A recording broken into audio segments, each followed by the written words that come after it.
minutes and then 90 seconds.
Good morning, EKU staff members. I would like to welcome all of you to this very important political process, which allows you to ask questions of the candidates, one which will serve as our staff regent for the next 3 years.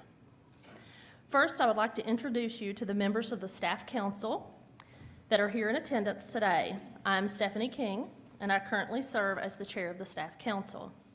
We also have with us Ann Cotton, Jennifer Newman, Derek Adams, Tasha Sparks, Carrie Adkins, Tim Meismer, Kaylin Scott, Jillian Faith. As you may know, our staff regent serves a very important role on the Board of Regents for our university. We have established a few guidelines which will allow both candidates equal opportunity to express their views. The process that we will follow will be to allow each candidate 3 minutes to provide you with an introduction of him or herself. Following that, each candidate will answer questions that have been provided to them. Each candidate will have 90 seconds to answer each question.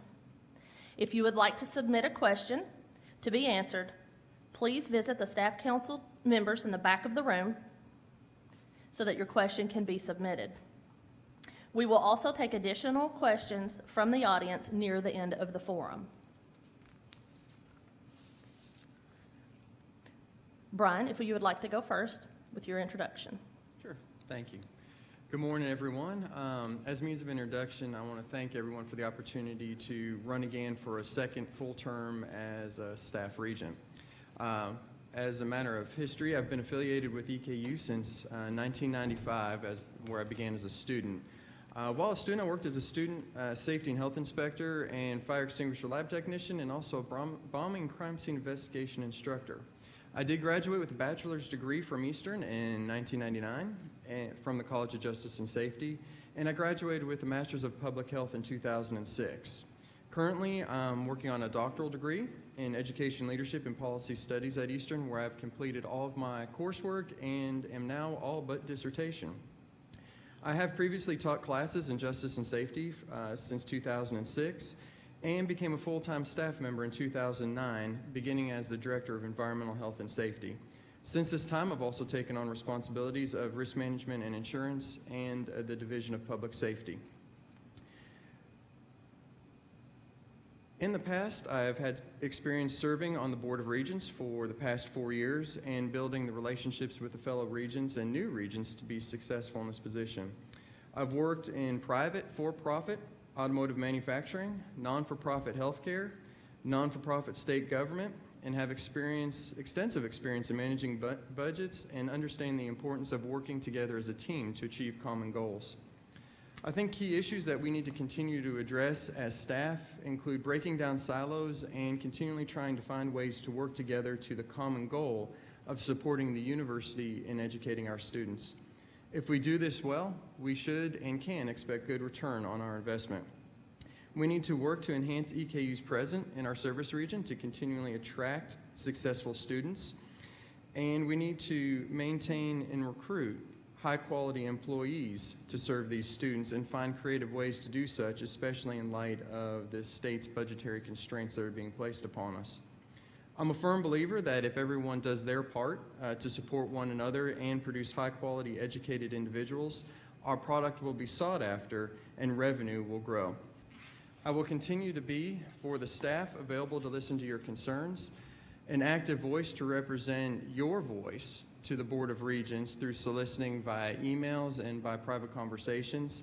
And then I will also be a responsible steward of university resources. Again, thank you again for this opportunity to run for the staff regent position, to support and to represent you and your needs. Okay. Debra, now you have 3 minutes for your introduction. Thank you, Bryan, and good morning, everyone. I want to thank you for allowing me to run for your staff regent.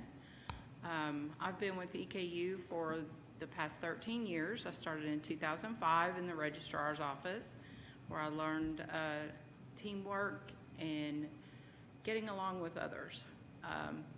I've started my education in the registrar's office.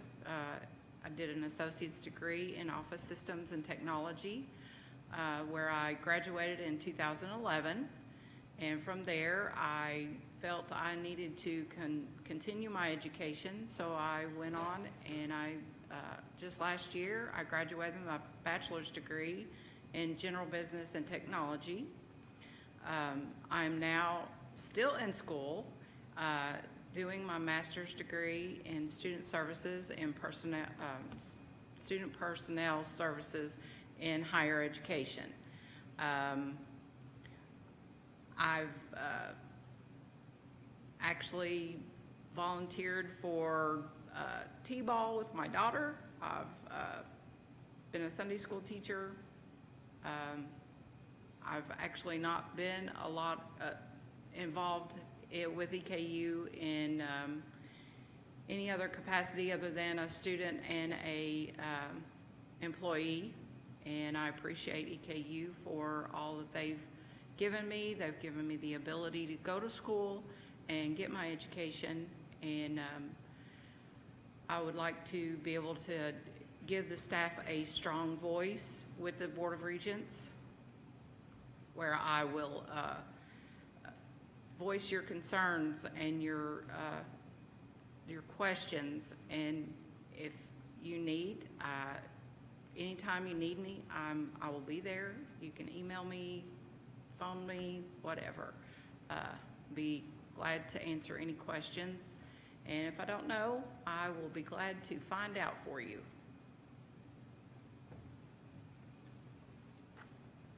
Okay, we will start with our questions. You'll have 90 seconds to answer each question. Given the current economic climate of the university, what is your vision for the university's progress over the next 3 years?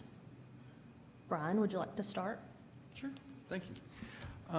The vision I see over the next 3 years and beyond is seeking stabilization in our financial position.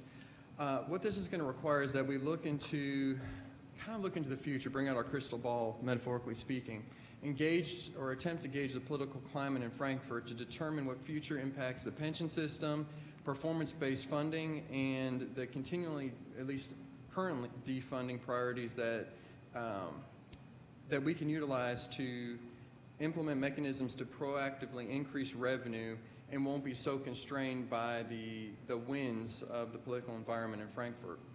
I believe we need to continually improve our EKU brand and our presence, not simply as a regional university, but looking strategically at becoming a global player in high-quality education, whether it be in China, in Russia, in many of our foreign countries right now, going to them versus forcing them to come to us.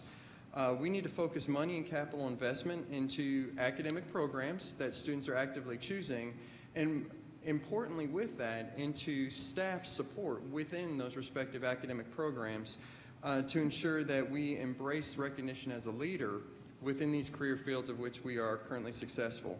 And then lastly, continue to support the donor engagement process and continue to see that process grow and build a foundation by which our endowments and our scholarships can be successful for our students. Debra, same question I'll repeat for you. Things look grim right now, but I feel things will smooth out within the next 3 years. I see EKU as a more diverse college, and with the opening of the new dorms and everything, I feel like the service learning centers will help everyone to be more inclusive, and that includes our staff. I feel like we're headed toward a more service learning college to where we can help our community, and I feel like the staff could be more involved in that. They could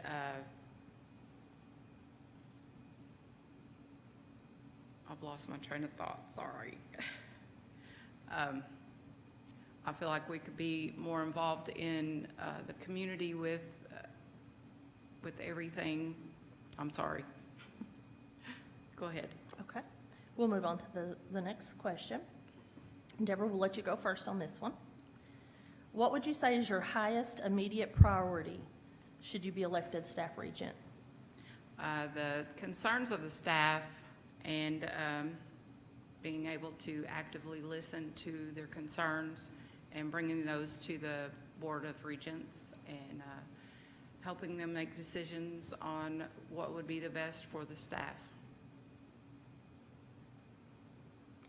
Bryan, same question. Okay. The highest immediate priority I have kind of revolves around a question that I believe we should ask ourselves as we continue to sell our product, and that's how we can be more efficient and effective as staff in the way we operate in order to help our students earn a high-quality degree. Because as the budget cuts have been continuing to occur over the past, we've been asked continually to refine the way we do things to become more efficient and more effective at what we do in austere budgetary times. And it's easy to say we need to fix that, but it's hard to figure out exactly how we need to fit into this puzzle so that we as staff can do that. Because if we don't seek that financial stabilization, and part of that is on us, if we don't help seek that financial stabilization, we'll continue to be in this vicious cycle of reacting and responding to an environment rather than proactively looking forward and attempting to address, much like we tried to do in 2013 when we were proactively realigning the budget and strategically improve and position ourselves so that we could be successful. It just so happened that the cuts began happening after that process had started, so some of that was utilized for cuts. We were there, and we need to get back to that position where we're proactively investing in our programming, and specifically in us as staff in the way that we support that programming moving forward. Thank you. Next question. What do you think is the most important duty of the staff regent, and how does this duty fit in with the entire Board of Regents? Bryan? Thank you. The central duty of any regent within the state of Kentucky, as defined by law, is that of fiduciary. That has to come first and foremost as the central position that defines you and your role and your responsibility as a regent. It includes things such as duty of care, loyalty, and obedience to the institution over yourself and over the individual. The overarching obligation of all members, again, whether that's an appointed regent, faculty, staff, or student, is to protect the institution and its future. And that's how we fit in as staff into that process, and how the staff regent represents the staff needs to the board. Through being that fiduciary, we need to build those respectful relationships with other board members so that they're receptive to hearing the voice of the staff. It doesn't always mean we get exactly what we want or what we ask for, but it means we're being heard and we're being considered as tough decisions, as all decisions are being made, but especially as those tough decisions are being made, and that is vitally important. It's an opportunity to shape the way the institution moves forward. Open communication and dialogue comes with that central theme of being a fiduciary. And kind of past example is the way I like to operate, in that you see when tough decisions are being made, or if there's a speech that needs to be given on behalf of the staff voice needs to be heard, soliciting the staff for that, and then representing and Bryan. passing those forward. Deborah, same question. To support the mission of the university and maintain the loyalty of the entire university rather than to any part of the university, to maintain the highest ethical standards for our staff, abiding by the board policies and with respect to the ethics and conflicts of interest, to seek to be fully informed about all the university and its role in the state in higher education, and the responsive to the changing environments and that affect us, to speak forthrightly at the board meetings and to support board decisions when determined for the staff, and just to give the staff a voice at the meetings. Okay, next question. Deborah, you'll go first on this one. What kind of experience do you have that you think would be beneficial in serving on the board, such as budget or policy creation? Well, I've worked with the Department of Curriculum and Instruction, worked with their budget, where I did all the PD funds for like 32 instructors. I allocated the funds as needed for their PD and with the budget in curriculum and instruction. I made spreadsheets to keep a running total of the accounts, made purchases for the department. I reconciled the bank statements to ensure accuracy, and also took care of the budget for the Sort of New Heights camp, where I made the budget, made sure the budget was balanced, made purchases for the camp, and kept it organized, stayed in contact with the accounting office, and made sure that I was doing all the requisitions correctly in Banner. That's all. Okay, Bryan, same question. Okay. Some experiences that I have are, I'm now in the completion of the 4th year of service as a staff regent, where we are responsible for the entire university's budget and approving that budget and process.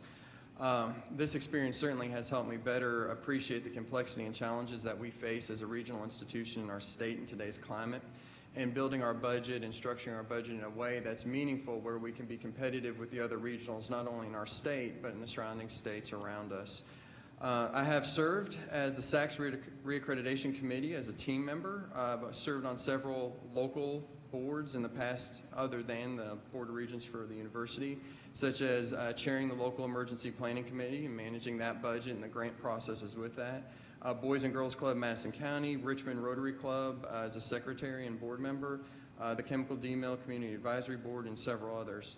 I do currently serve on multiple university committees, and whether it's planning committees, working groups, what have you, where we design and develop various processes and kind of weave staff voice into those processes, but more importantly, seeing how those processes fit into the overall success of the university.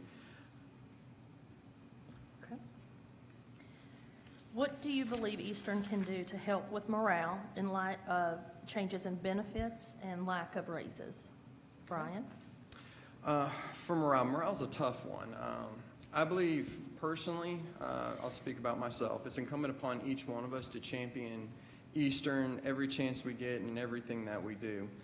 Something simple as what I've heard before is the 5 and dime concept, which is a prime example to me. When we get within 10 foot of someone, we smile. When we're in 5 feet of them, we greet them, and we sell Eastern to them. It doesn't matter if we're out in a restaurant, out in our daily walk, or for somebody that's touring campus for the first time. It's incumbent upon us to do that. And I think if we are responsible for our own morale to a certain extent. We choose to get up in the morning and come to work and choose and actively choose to love what we do and enjoy what we do on a daily basis. Part of that comes from us. The other part of that comes from the environment that is created for us at the university. And that's why I see the role of the staff regent working with, or for rather, staff council in this regard to come up with initiatives to have structures in place that can encourage staff and faculty as well to have better buy-in, better morale, better ownership, or more ownership, I should say, but also feel good about what we do on a daily basis and feel good about the place that we come to work and support. And that is vitally, vitally important. And again, I see that the staff region fitting into the role of working with other university constituents to put pieces in place to try and help with that. Debra?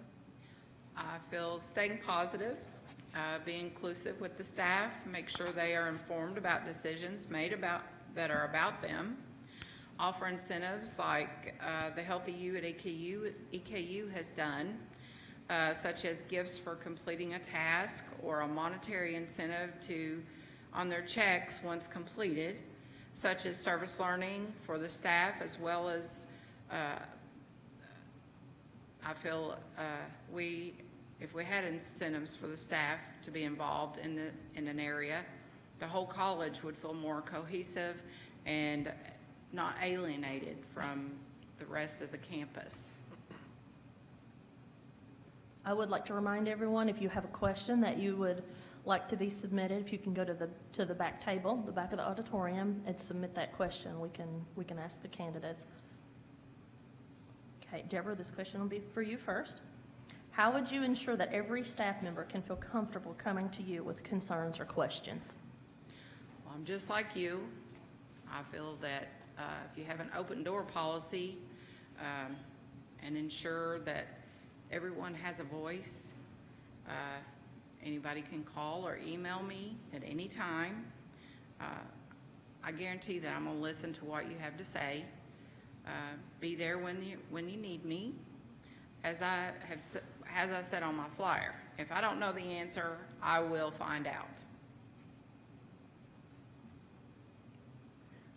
Bryan, same question. Okay. There's a few ways which I currently provide opportunities for fellow staff members to relay concerns to me. And first and foremost is being visible and available in my daily walk on campus. The nature of my job, my job at the university is to be out and about in various parts of campus all the time. And there's great opportunities to snag and grab me if there's ever a concern that needs to come up. Secondly, by being welcoming to comments and concerns and, when appropriate, criticisms.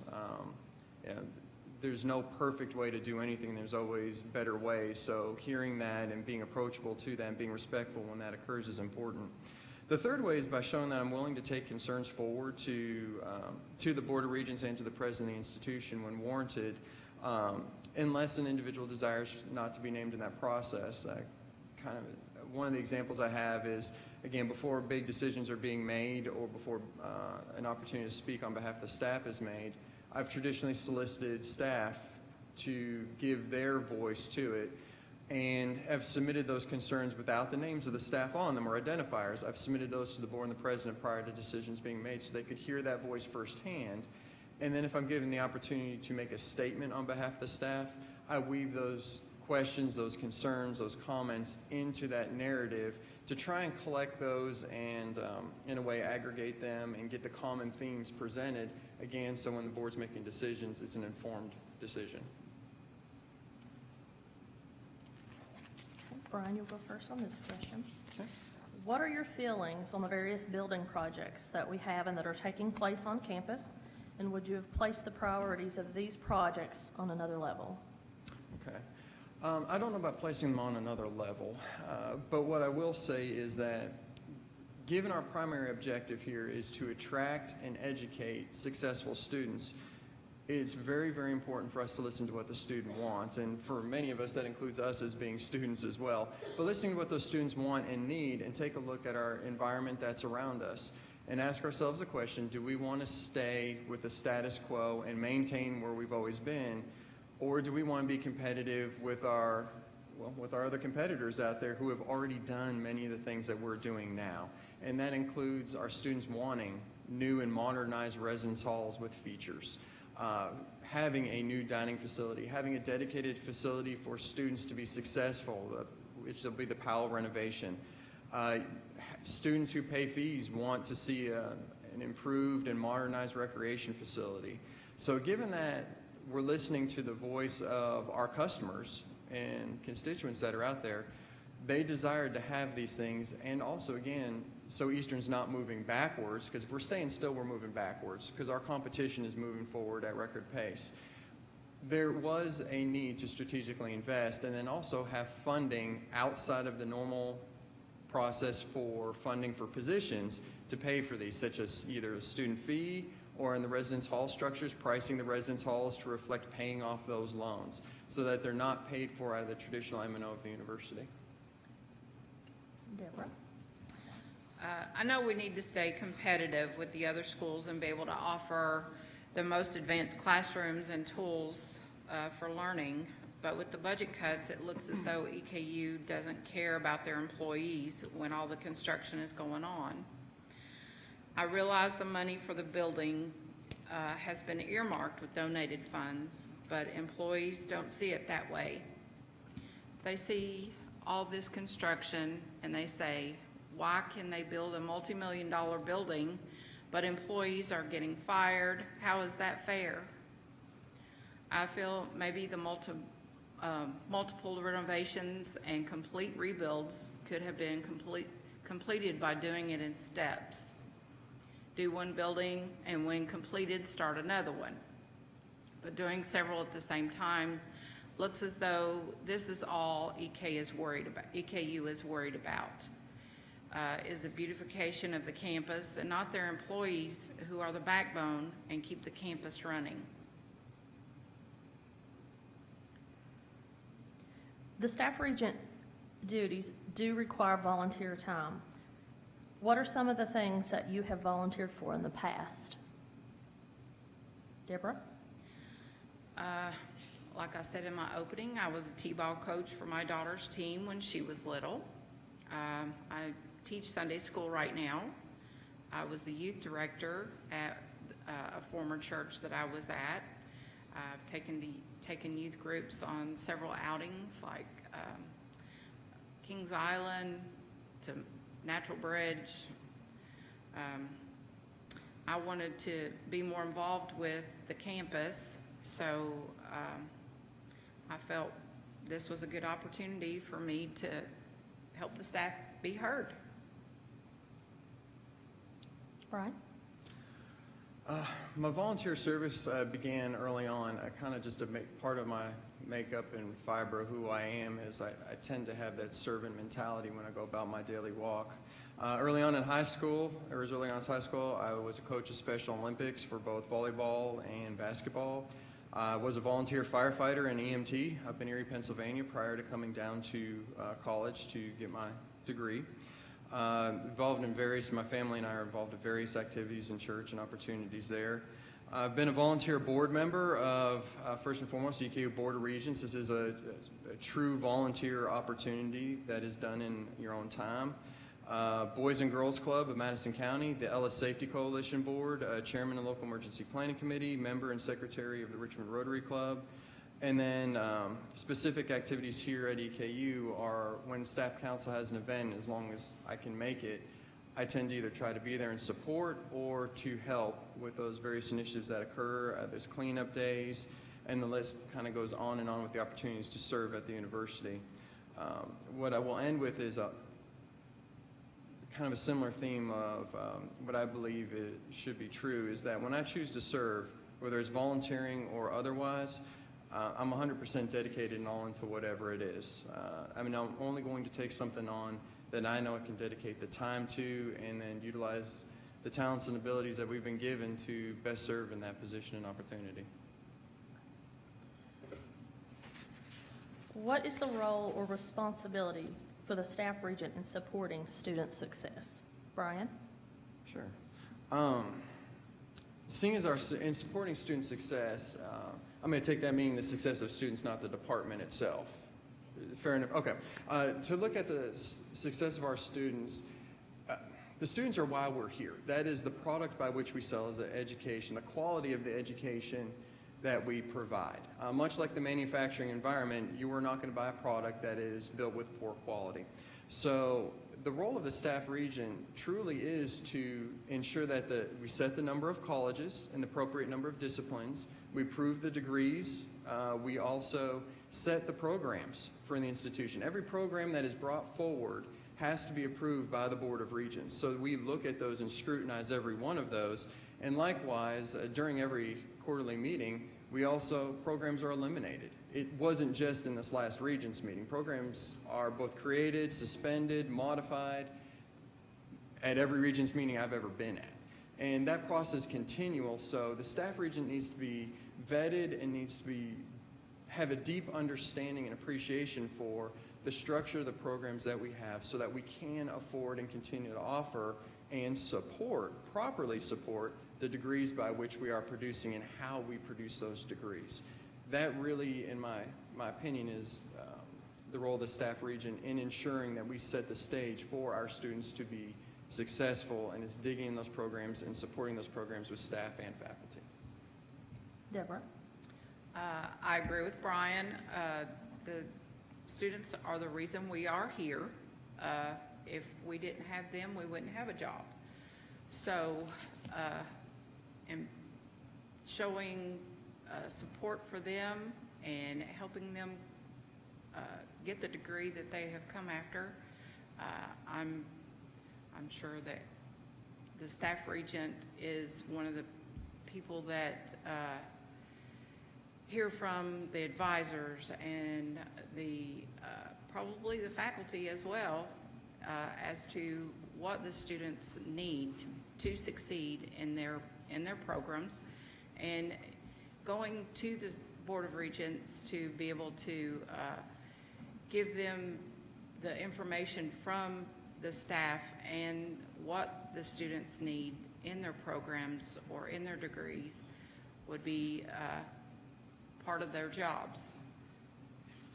I'm not really familiar with what all the staff regent does, but I'm willing to find out and be the best that I can. One way that EKU contributes to the Richmond community is by having free or low-cost events that staff can attend, such as music performances and athletic events. In order to provide an outlet for students interested in acting and to provide entertainment for the public, should EKU fund a theater program? Debra? I think we should have one, yes. But the budget cuts have eliminated all of that, and we need to, I guess, volunteer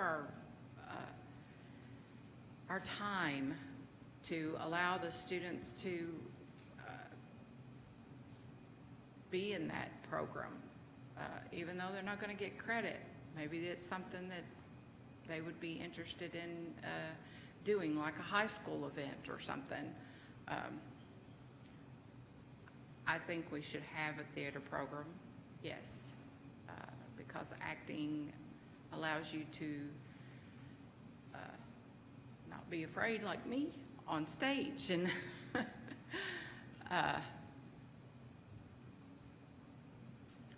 Okay. Bryan? Well, like Deb, I have the same fear. No, you don't. The short answer is yes, absolutely. We need a theater program. I think that a liberal arts education and liberal arts experience is vital in the developing of an individual or a person. The theater program may just need to look a little bit different than it looks today, not knowing exactly what that needs to look like.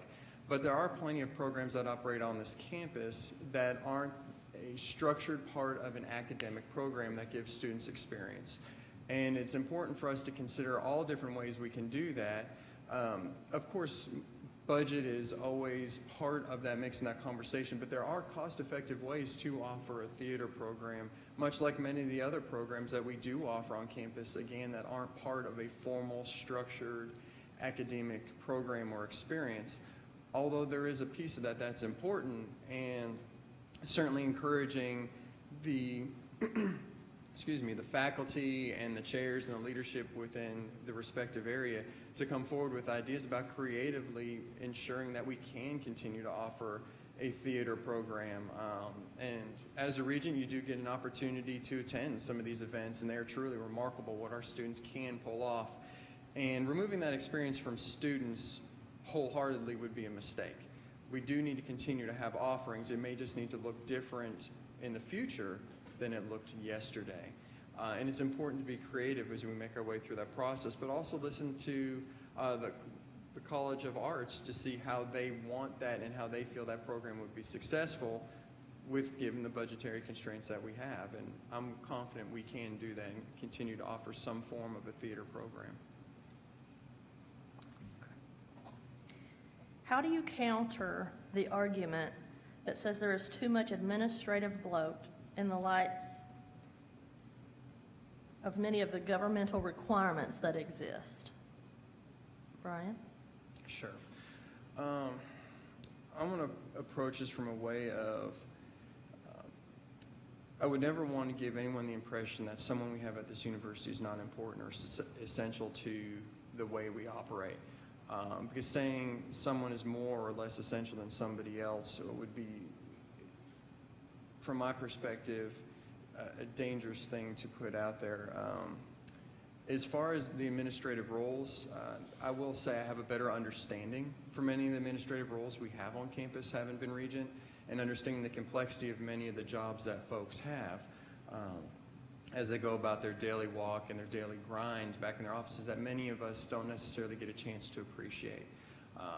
You, as a Regent, will have an opportunity to get involved with these individuals, to meet with these individuals on a one-on-one basis or a group basis as well, and learn about what it is that they do so we can better shape and form the university. When it comes to cuts being made, those need to be strategic cuts, however they need to be made, and that's largely up to the leadership within given areas to do that. And it's incumbent upon us as a university to establish leadership in our areas that will be creative, that will be thoughtful, that will be loving, that will have the mindset where they're going to put the people they're responsible for above themselves as they move forward. I'm not sure who asked the question. I want to make sure I answered it, though. That was a question from our audience. All right. But if not, please ask a follow-up question. Debra? Could you repeat the question? I will. How do you counter the argument that says there is too much administrative bloat in light of many of the governmental requirements that exist? That's a hard one. As he said, it's kind of hard to voice that because everybody's important. It doesn't matter if they're the president or a custodian. I think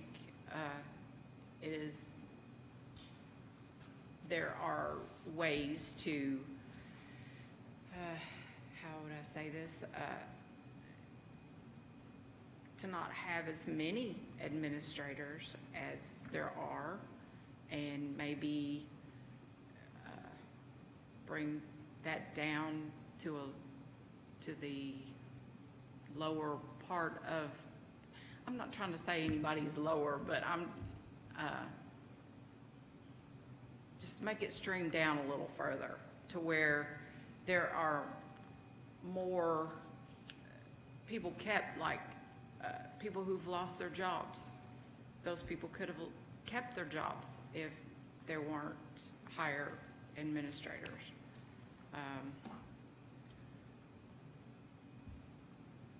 I hope you understand what I'm saying. I'm not trying to say anybody is not important, but for me, I feel like some of the jobs could have been saved if people in higher areas were not in their position. I'm just going to leave it at that. And these questions that we're asking now, they are audience questions, and we realize that they're a little harder. So we're going to give you guys 2 minutes from this question on. We're going to give you 2 minutes to answer instead of the minute and a half. Many employees, retirees, and community members have expressed concerns regarding the elimination of the EKU tennis teams. Would you support a petition to keep the Greg Adams Center as a building where people can play tennis, or do you believe that building should be repurposed? Debra? Well, I'm not a big tennis fan, and I apologize right now if I offend anyone, but there could be other things that building could be used for. There is a lot of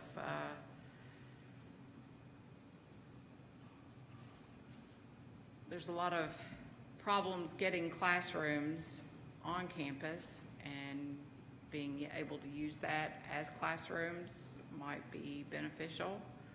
I do hate that they took the tennis courts in the front of Martin. Maybe there could be another area for tennis to be played.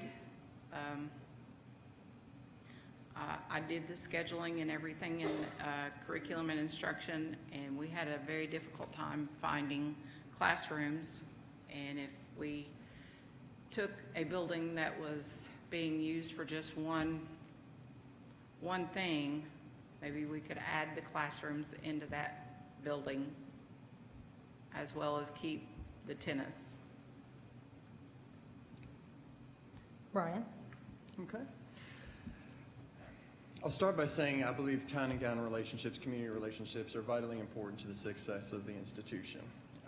With that premise and note in mind, we are here for the primary purpose of attracting and educating our students. Again, I believe town and gown relationships are important. Having community offerings are vitally important to an institution, but that is not the primary reason by which we exist. We exist for our students. I do know that there are ideas that we are currently spending a great deal of money leasing other facilities in our community that could be brought on campus into an already existing facility for better utilization of funds and better utilization of university resources, to include maintenance, upkeep, lease costs. A lot of expenses go into leasing and renting other places. If we have a place on campus that could benefit more than are being benefited now, regardless of what that space is, I think we need to have an open and objective mindset about utilizing that space for the purposes of serving our students first and foremost before anything else. Again, I'm not trying to minimize town and gown relationships or minimize offerings to our community that's around us, to the Richmond community and beyond, but having a strategic focus on our students that currently exist here, and are we spending money on things that we don't need to be spending money on, so that we can provide an indoor center that may not benefit nearly as many people.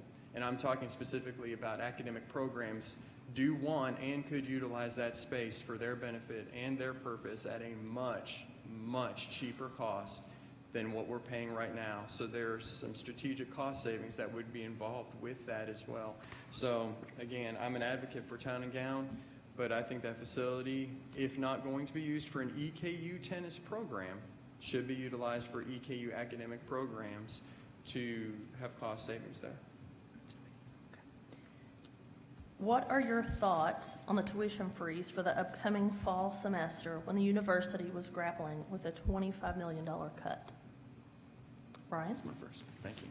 I think the tuition freeze was a good move. Personally, I supported it, and I still support it. Because what it did is it sent a clear message to our students that we do care about the costs that are being continually shifted to them. And I'm a student, it does get shifted to us as well through fees, through increased tuition, through other assessments that come down the pike. So freezing tuition was a good move. It helps set students up to be successful, and also set the stage for other regionals in the state of Kentucky to follow suit with us and say, hey, we were the leader in that decision. And strategically, it was the right move. When we look at the dollars that we net at the end of the day, if we were to have a 5% tuition increase, the net from that to the university was actually going to be somewhere in the neighborhood of $600,000. On paper, when you just net it out right out of the chute, it looks like a whole lot more money. But by the time you get done taking out everything that gets to be taken out, everything from free tuition to reduced tuition to faculty and staff scholarships and all the other things that go into that take that FTE, full-time equivalency number down for students. By the time you get done whittling that down, it's about netting $600,000, but we are at, and we're getting close to, the top of our competitive range for a university of our size with our service model and our service region. We are topping out. Are we there yet? Probably not. Are we danger close? Yeah, we are. So as students are making that financial decision, especially from our service region, financial decisions to attend a university, an institution of higher education, that's their primary concern, is the financial implications of their life. We need to have that as our primary concern moving forward and strategically position ourselves to be more competitive and efficient than those around us that students may be grappling with choosing another institution over us. Freezing tuition absolutely was the right thing to do. Debra?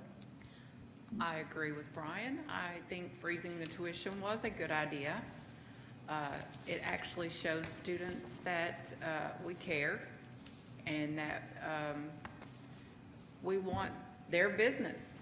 I mean, we're pretty much a business, and if we don't have the students, then we are not going to be here any longer.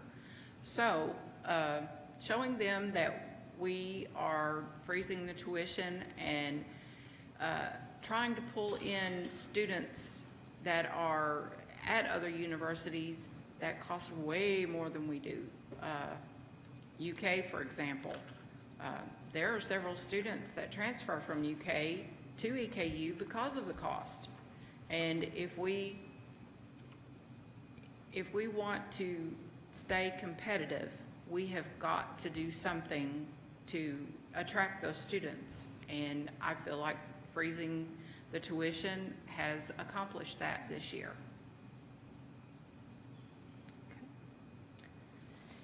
You have addressed how to improve morale by working on our attitudes, but with the cost of living increases and increased benefit costs, how will you propose a staff regent to make staff feel valued? Debra? Well, I am a staff, and my morale has been down because of all the things going on. Sorry, getting a little emotional.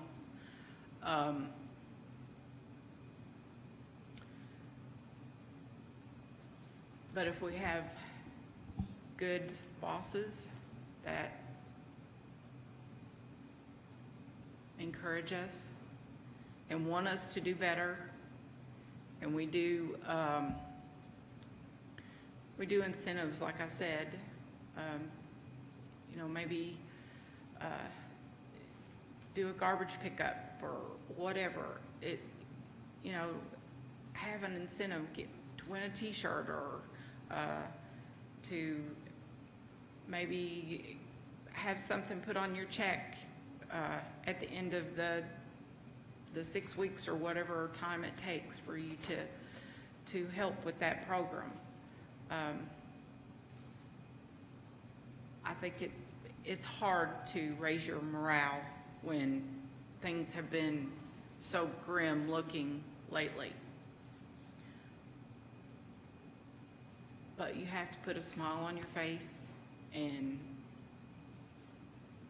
walk around campus and act like you care for others. Bryan? Again, morale questions are a tough one because I truly do believe part of it comes from us and from within. I do believe as an institution we need to have leaders. Personally, I embrace the servant leadership model. The model kind of got coined by Robert Greenleaf, but certainly many others have employed that leadership principle. And I believe that is the effective leadership model, especially in down times, austere times, hard times, and it tends to be the leadership example that weathers the storms. I just recently got, I guess the best way I can describe this is I recently got done reading a book, Lead for God's Sake. It's absolutely a tremendous book. And what the author encourages us to do is search for the why we do something. Again, morale in part really does come from us and come from within. Yes, there is the structured environment is extraordinarily important, which I think developing leadership models at the university that embrace the employee, embrace us as staff members, embrace faculty members, embrace students are vitally important to having a warm and welcoming environment wherein morale can be fostered to increase.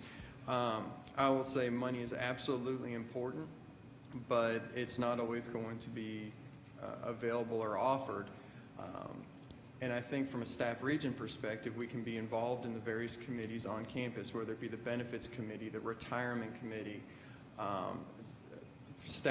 being involved in staff council as a welfare group, and staff council is a tremendous asset and resource for being involved and being ingrained in these committees and working groups on campus to try and stabilize the amount that the employees that we are being required to pay out of our paycheck to go for benefits. And if there's a way we can as a university provide benefits that enhance our employees and that also can be utilized to fit into that model of helping develop the why within each one of us that we do something. Okay, that's the last written question that we had. Does anyone have a question that they would like to ask either candidate? You can step up to the microphone.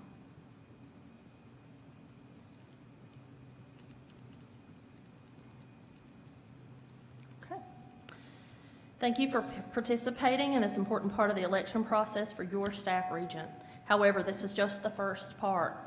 The election will be held on Wednesday, May 23rd via EKU Direct.